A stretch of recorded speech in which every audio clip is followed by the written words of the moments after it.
जय गुरु जी। मैं एक्चुअली बड़ी हैरान हो गई थी जब मेरे हस्बैंड एकदम मान गए गुरु जी के पास जाने के लिए, क्योंकि ये कभी ऐसे जाते नहीं है कहीं।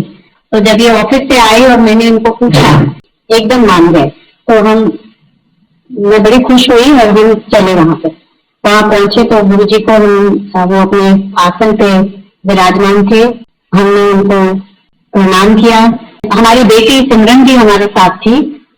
हम तीन तीन लोग थे। मेरे हस्बैंड को देखते हुए उन्होंने बोला, अच्छा आ गया तुम, बड़ा चंगा काम करके आया फौज से।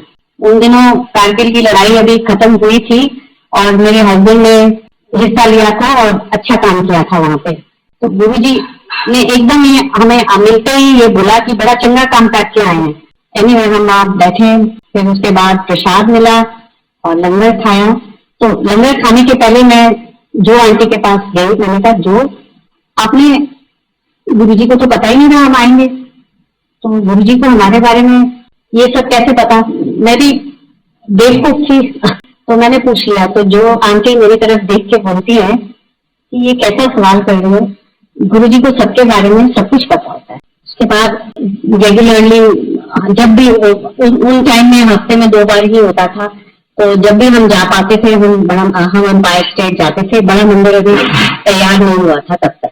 प्रसाद मिलता था, गुरुजी एक हाथ से देते थे, हमारे दोनों हाथ भर जाते थे और वो दोनों हाथ भरे हुए देख के लगता था कि हम इस सबको पूरा खा पाएंगे कि नहीं खा पाएंगे। पर वो बड़े आराम से पूरा प्रसाद हम लोग खा लेते थे। और फिर जब ऐसे ही चलता, कभी हमको घुमाने भी ले जाते थे गुरुजी।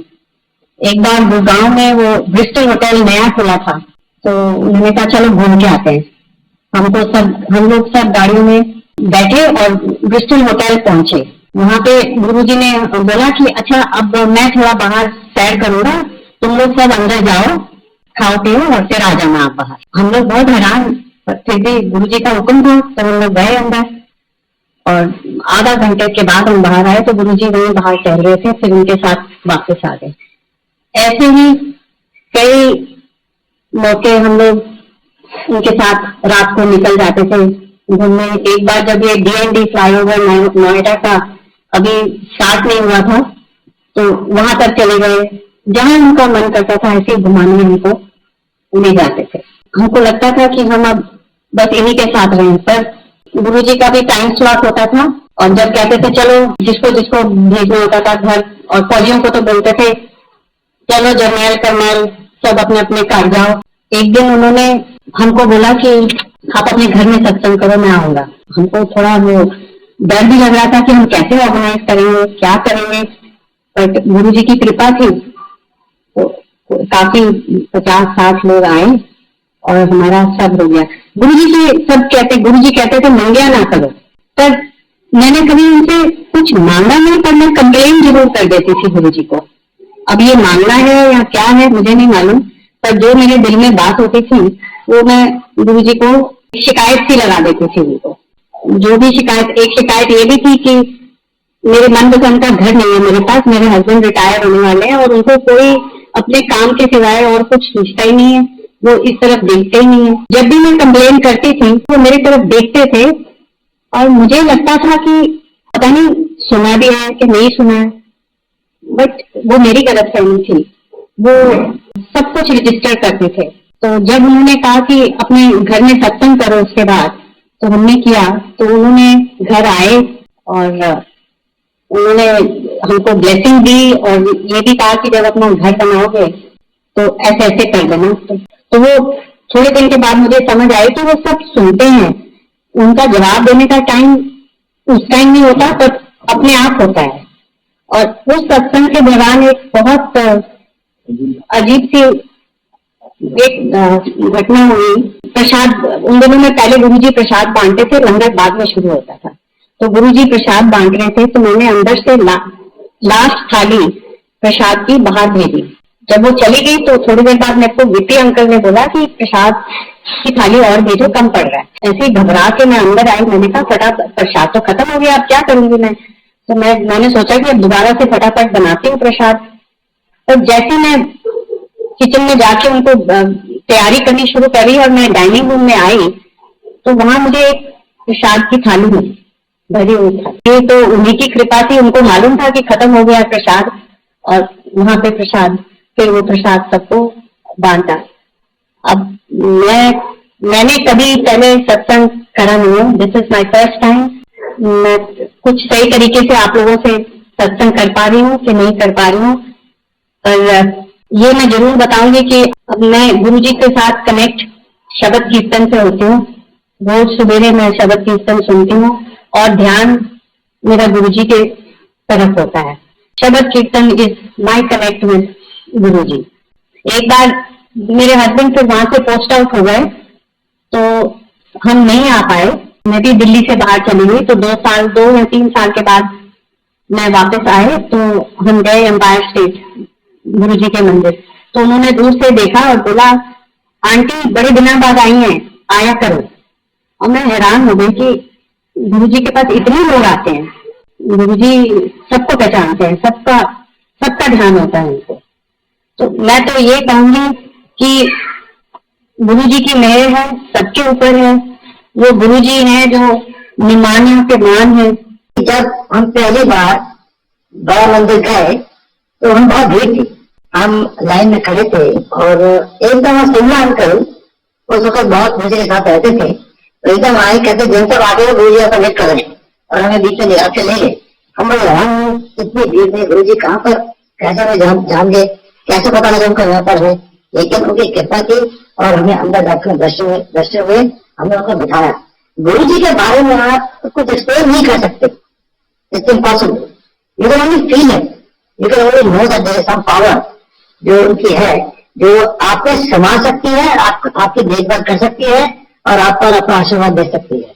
तो उस गुरु जी हमेशा कहते थे, जब हमारे पास आते हो टिप्स एंड बट्स बात छोड़ के आकर, टिप्स एंड बट्स नहीं होने चाहिए।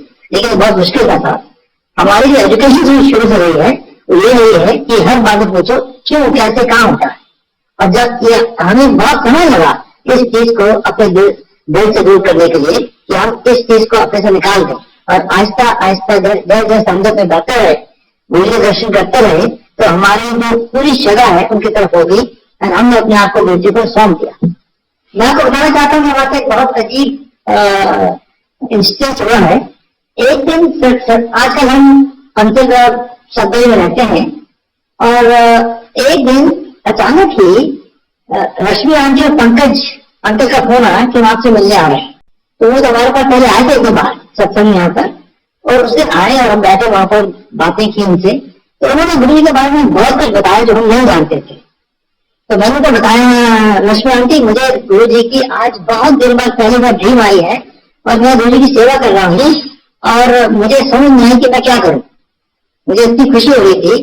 तो उन्होंने कहा कि आपको गुरु जी कुछ ब्लेसिंग देंगे आपको, ये उनका तरीका है आपको बताने के लिए। और सच में थोड़े दिनों में हमें ब्लेसिंग मिली। तो क्या ब्लेसिंग मिली?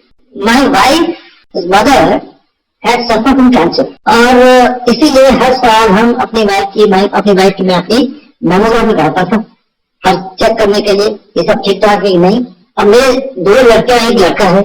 लड़कियां, बड़े का नाम सिमरन है, छोटे का नाम नानकी है और बेटे का नाम गोविंद है। तो हम हर साल उम्र का चेक करते थे कि क्या इसमें सब ठीक ठाक हो जाए। मेरी बेटी नानकी जो है, इनको कोई स्पेशल फीलिंग आती है कभी कभी।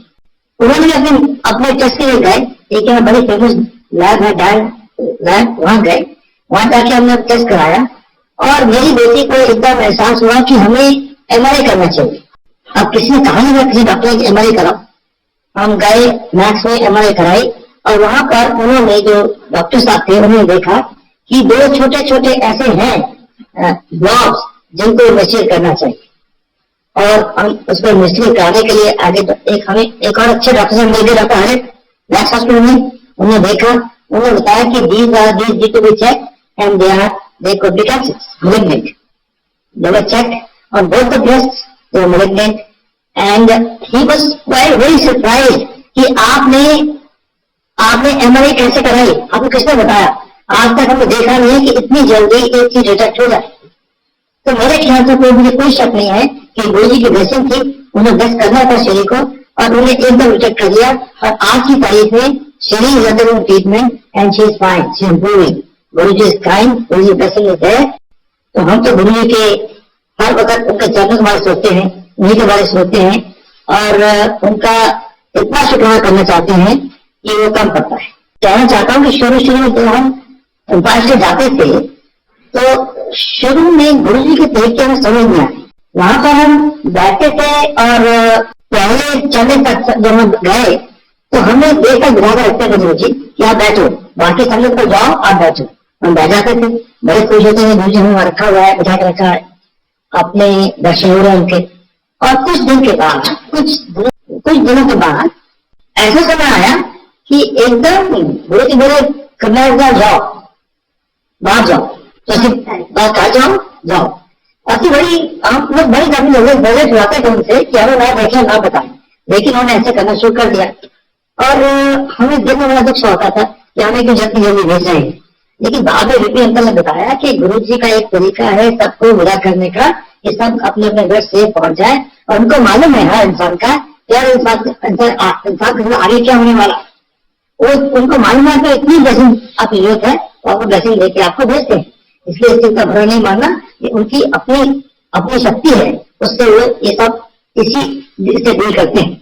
मुझे याद है कि हमारे घर सत्संग हुआ था तो सत्संग खत्म होने के बाद मुझे लंगर छका और लंगर छकने के बाद उन्होंने अपना जाने लगे तो कहते चलो अभी आप सब अंकल को बिस्किट दो। उनको मानो फौजों घर में ये नॉर्मल चीज है, कॉलम करते हैं लोग, बिस्किट पीते हैं। तो जब गुरु जी गए उस आशीर्वाद देकर और उसके बाद जब जाने के बाद हमने सब बैठ कर वहां पर और अपना सुबह they we had total whisky and enjoyed ourselves. मैं एक बात और उस पर थोड़ा व्याख्या करना चाहता हूँ कि मेरी वाइफ को ये बहुत बड़ी थी कि इतने साल फौज में काटे हैं लेकिन अब तक घर में बना। और फौजी आदमी हैं शुरू से, कभी तंबू में कभी बंगले में रहते थे। तो उनकी उम्मीद, उनकी इच्छा थी कि हम लोग अपना घर जो है वो जमीन से बनाए और एक छोटा सा बंगला हमारे पास हो। तो हमने बड़ी हिम्मत करके गुरु से ये चीज उनके सामने रखी। और मेरी वाइफ गुरु से बड़ी बढ़िया थी, मैं तो मुझे बहुत कम बात करता था, उसे बैठ के सुनता था कीर्तन और उनको देखता रहता था। तो एक बार मैंने से पूछा कि आपके पास घर नहीं है, आप कितने पैसे हैं? अब फौजी आपने इतने पैसे कहाँ थे हमारे पास? हमने बताया तो गुरु चुप कर गए, जगह को मैंने बताई। फिर उन्होंने शरीर को बताया कि आप ऐसे ऐसे कुछ काम करो और जो अगली बार मैं आता हूँ तो मेरे पास ले आना, मैं वो ब्लेस करूंगा और उसके बाद जहां पर हम घर बनाएंगे वहां उसको रख देना और जमीन में रख देना।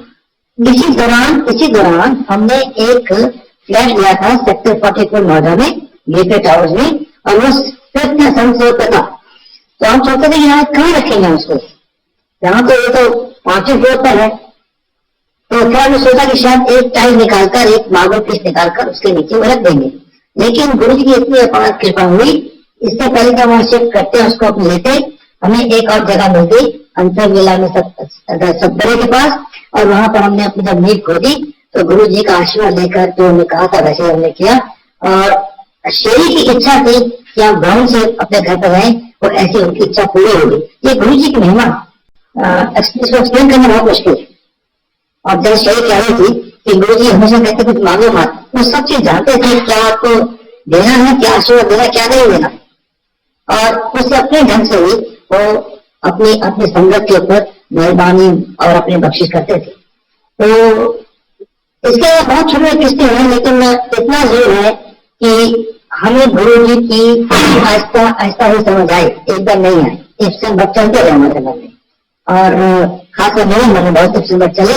लेकिन आज की तारीख में मैं गुरु जी को एक साक्षात भगवान मानता हूँ और समझता हूँ कि उन्हीं के पास से सब काम हो रहे हैं। आज हमारे घर में जो भी काम होता है हम गुरु जी को याद करते हैं और उनका शुक्राना करते हैं कि आपने इस घर पे बहुत बख्शिश की है और मेहरबानी की। और एक बार हम गुरु जी के साथ गए बद्दी, तो गुरु जी चाहते थे कि उनकी जो कैरवन है उनको कोई हम साथ चले। तो मैं गुरु जी का मार्गदर्शक था, मैं अपनी गाड़ी में उनको आगे, उनके फौजी गाड़ी में उनके लिए आगे लेके जा रहा था। और बद्दी जाती जब बद्दी वापिस आए और वापिस आते हुए गुरु जी ने कहा बड़ा अच्छा किया आपने जो किया है, और मुझे लगा कि गुरु जी ब्लेसिंग कर रहे हैं। गुरु जी जितना शुक्राना करो उतना ही कम है। गुरु जी ने कई बार हमें इग्नोर भी किया है, हमें लगा ऐसे, और वो बात सही नहीं है। तो इस सत्संग को खत्म करता हूँ। जय गुरु जी।